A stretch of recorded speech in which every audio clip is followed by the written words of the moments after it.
जय मसीह की। परमेश्वर मेरा भाग है। मैं तो धर्मी होकर उसके मुख का दर्शन करूँगा।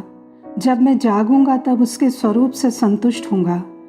अब जब हम नींद से जाग उठे हैं तो उठने के बाद हमें अपने रात के वस्त्रों को उतार कर अब ड्रेसअप होने की, तैयार होने की ज़रूरत है, क्योंकि सोने के समय के वस्त्र पहने हुए इमरजेंसी में हम एकदम बाहर नहीं जा सकते।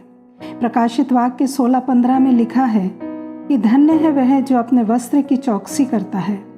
तो हमें तैयार रहने के लिए अपने वस्त्रों के प्रति बड़े केयरफुल रहने की ज़रूरत है, क्योंकि हमारे वस्त्र ही प्रकट करते हैं कि हम कौन हैं, हमारा प्रोफेशन क्या है, सोशल स्टेटस क्या है, हमारी वैल्यूज़ क्या हैं और हमारा विश्वास क्या है।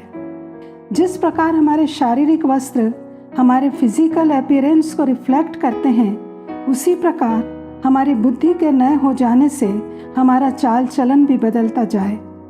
इफिसियों 4:22-24 में लिखा है कि तुम पिछले चाल चलन के पुराने मनुष्यत्व को, जो भरमाने वाली अभिलाषाओं के अनुसार भ्रष्ट होता जाता है, उतार डालो और अपने मन के आत्मिक स्वभाव में नए बनते जाओ और नए मनुष्यत्व को पहन लो, जो परमेश्वर के अनुरूप सत्य की धार्मिकता और पवित्रता में सृजा गया है। अर्थात यीशु मसीह को पहन लो और शरीर के अभिलाषाओं को पूरा करने का उपाय न करो। हमारा पुराना आत्मिक जीवन पुराने वस्त्र के समान है जिसे हमें उतारना है। हमारे पुराने वस्त्र हमारी स्वयं की धार्मिकता को रिप्रेजेंट करते हैं। हमारी स्वयं की धार्मिकता, हमारे अच्छे काम, हमारे पापों की क्षमा के लिए काफ़ी नहीं है। जैसा यशाया 64:6 में लिखा है, हम तो सबके सब अशुद्ध मनुष्य कैसे हैं और हमारे धर्म के काम सबके सब मेले चीथड़ों के समान हैं। हम सबके सब पत्ते के समान मुरझा जाते हैं और हमारे अधर्म के कामों ने हमें वायु के समान उड़ा दिया है। परंतु परमेश्वर हमारे अधर्म के कामों को यीशु मसीह की धार्मिकता से रिप्लेस करना चाहते हैं। जैसा यशाया 61:10 में लिखा है, मैं यहोवा के कारण अति आनंदित होऊंगा। मेरा प्राण परमेश्वर के कारण मगन रहेगा, क्योंकि उसने मुझे उद्धार के वस्त्र पहनाए और धर्म की चादर ऐसे ओढ़ा दी, जैसे दूल्हा फूलों की माला से अपने आप को सजाता और दुल्हन अपने गहनों से अपना श्रृंगार करती है। हमारा पुराना मनुष्यत्व, पुराना चाल चलन अभी भी हमारे चारों ओर है। इसलिए प्रेरित पौलुस मसीह जीवन में नए मनुष्यत्व, नए चाल चलन को पहनने की बात सिखा रहे हैं, और जो धार्मिकता का वस्त्र, उद्धार का वस्त्र परमेश्वर के द्वारा हमें दिया गया है, आनंद के साथ कॉन्फिडेंटली उसे पहनना है। झूठ बोलना छोड़ना ही नहीं है, वरन सच बोलना सीखना भी है। चोरी करना छोड़ना ही नहीं है, वरन भले काम करना भी है, कि जिसे ज़रूरत हो उसे देने के लिए हमारे पास कुछ हो। गंदी बातें मुंह से निकालना बंद ही नहीं करना है, वरन हमारे मुंह से वही निकले जो सुनने वालों के लिए उत्तम हो।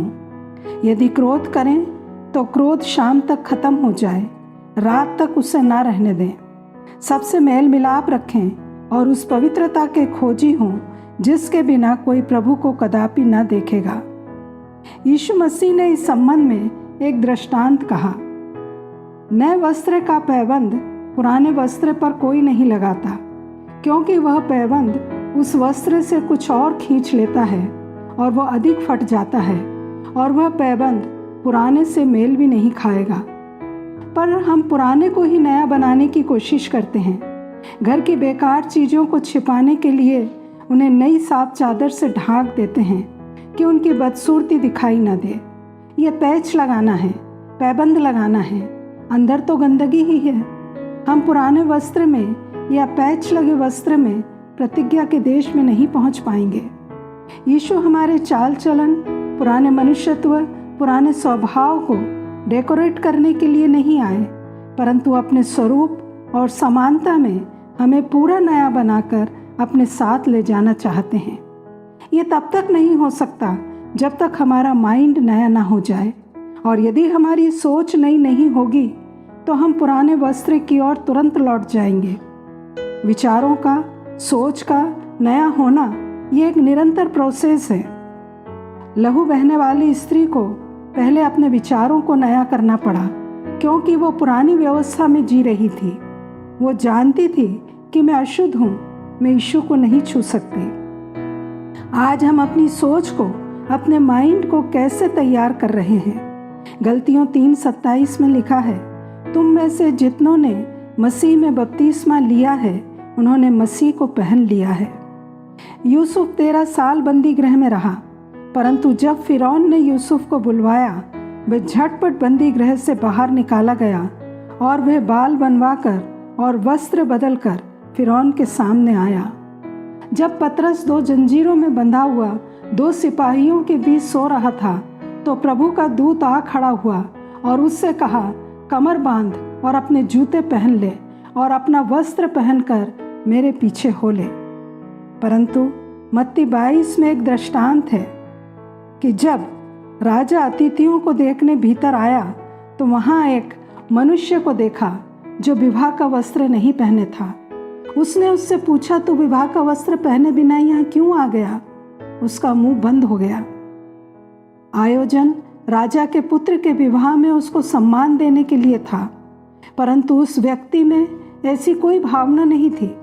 वह केवल अच्छे भोजन की इच्छा से आया था।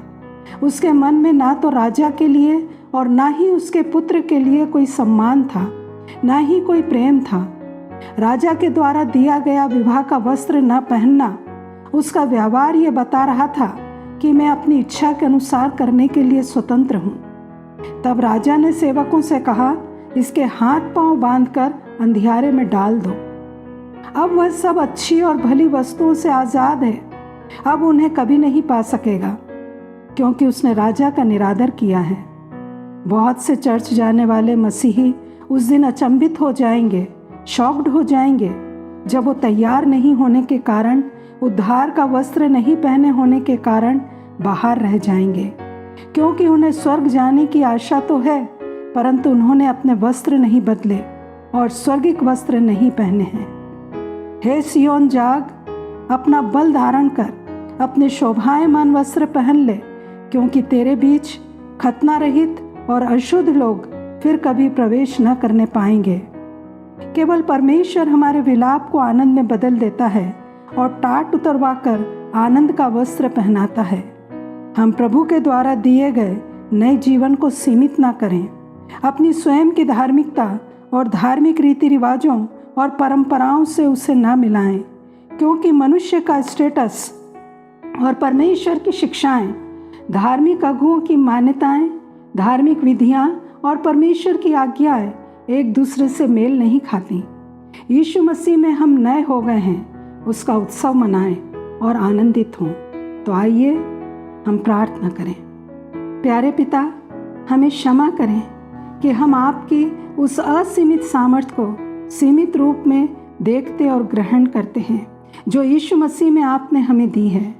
हमारे मन को खोलें, आँखों को खोलें, कानों को खोलें कि हम और पूर्णता के साथ, भरपूरी के साथ, अद्भुत रीति से उन बातों को समझ सकें जो आपने हमारे लिए की हैं और कर रहे हैं और भविष्य में हमारे जीवनों में करेंगे।